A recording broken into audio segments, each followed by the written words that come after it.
ঢাকা বিশ্ববিদ্যালয়ের হলগুলোতে বিলুপ্ত হচ্ছে গণরুম প্রথা।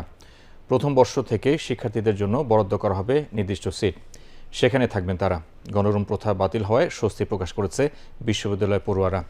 2017-18 সেশন এবং এর আগের সেশনের শিক্ষার্থী যাদের স্নাতকোত্তর ইতিমধ্যে শেষ হয়েছে তাদের আগামী 30 সেপ্টেম্বরের মধ্যে হল ত্যাগের নির্দেশ দিয়েছে বিশ্ববিদ্যালয় কর্তৃপক্ষ। বিস্তারিত এমদাদুল হক পল্লবের রিপোর্টে।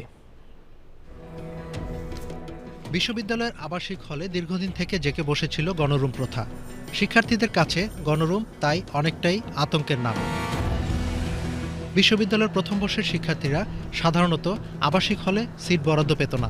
কখনো কখনো বরাদ্দ পেলেও সিনিয়ররা বা দখলদার ছাত্র সংগঠনের নেতাকর্মীরা রুম না ছাড়ার কারণে প্রথম বর্ষের ছাত্রদের ঠিকানা হতো গণরুমে।